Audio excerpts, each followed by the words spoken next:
We're going to go through every single Stephen King adaptation and tell you how it's all connected to a vast, complex multiverse. So let's start with The Dark Tower. This is a sprawling epic about a titular tower that connects together the entire Stephen King multiverse. In the movie, Matthew McConaughey's Walter Paddock is the same character as the leader of Las Vegas, Randall Flagg from The Stand. Flagg is also referenced in Children of the Corn as the man who walks behind the rose. Now, The Stand is about a global pandemic wiping out 99% of the world's population.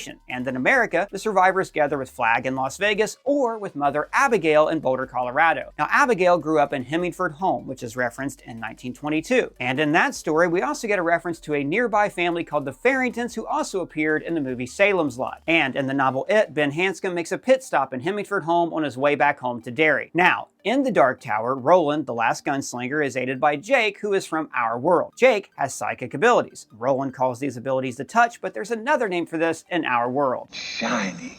Jake also has what's called a twinner. That's a doppelganger in another dimension, and that is Bobby, the little boy from Hearts in Atlantis. That movie is about Bobby befriending an older man named Ted, who also has the version of the Shine. In the world of The Dark Tower, Ted is recruited by the forces of the Crimson King, who is basically the big bad of the entire Stephen King universe. Now, the King wants to use Ted as a breaker. That's a psychic who can help destroy one of the beams that holds the multiverse together. Instead, Ted escapes and is being pursued by the King's servants, who are called the Low Men in yellow coats. Now, these low men are also referenced by Tack in Desperation, and they hunt Dinky in Everything's Eventual. Dinky is also a breaker, just like Ted, and in the later Dark Tower books, he helps Roland free the breakers that are enslaved by the Crimson King. And in the Dark Tower Book 5, the low men are pursuing Father Callahan, who is the priest from Salem's Lot, who faces off against vampires. Now, Salem's Lot takes place in Jerusalem's Lot, which is also referenced in the Institute and is mentioned as a home for a psychic vampire in the Shining sequel, Dr. Sleep. And by the way, we're going to keep seeing more and more connections to It in this video. For instance, in Salem's Lot, one character breaks through a vampire's hypnosis with a chant. He thrusts his fist against the post and still insists he sees the ghost. In It, Bill Denbrow uses this mantra to stop his stuttering.